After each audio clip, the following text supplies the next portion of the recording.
À 31 ans, Tatiana est atteinte de la mucoviscidose, une maladie génétique qui touche principalement les poumons et l'appareil digestif. Une fois qu'on arrive dans le monde de l'école, enfin, même déjà en primaire pour le coup, au cours de sport, on voit qu'on est les seuls à être vite essoufflés ou on tousse beaucoup et on nous fait souvent la remarque, hein, tu tousses beaucoup ou ce genre de choses. Enfin, on voit qu'on est les seuls à avoir ça et pas les autres. Après des hospitalisations à ne plus savoir les compter, elle a dû arrêter l'école, abandonner son diplôme, puis après ses différents emplois. Au bout de 3, 4, 5 absences, ça dépend un peu de la tolérance de l'employeur.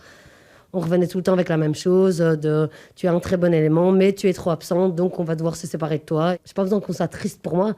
La tristesse des gens, au final, enfin, c'est pas pour être méchante, mais elle me sert à rien. Enfin, tu peux, si tu veux m'aider, il y a plein d'autres manières, mais enfin, être triste et me donner ce sentiment que je sois encore différente, enfin, c'est quelque chose qui m'ennuie. L'âge moyen de décès d'un patient atteint de la mucoviscidose est compris entre 28 et 29 ans.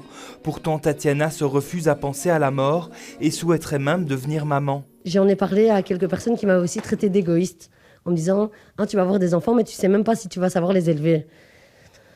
Toi, tu sais pas si tu vas te faire renverser par un bus ou si tu vas pas avoir le cancer demain. » J'estime quand même avoir les mêmes droits que quelqu'un d'autre et avoir les mêmes rêves que quelqu'un d'autre. Donc si j'ai envie d'être maman, c'est mon problème. Du point de vue financier, la mucoviscidose est une maladie qui coûte cher. 400 € sont nécessaires chaque mois, juste pour le traitement.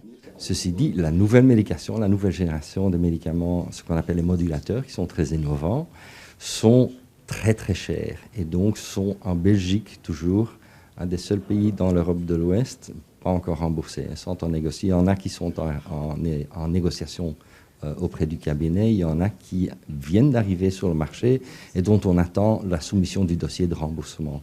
Peu importe le regard des autres par rapport à moi, moi je sais que je me sens bien dans ma peau et que j'assume entièrement d'avoir cette maladie et que je me sens tout à fait normale, ce qui était peut-être pas le cas avant.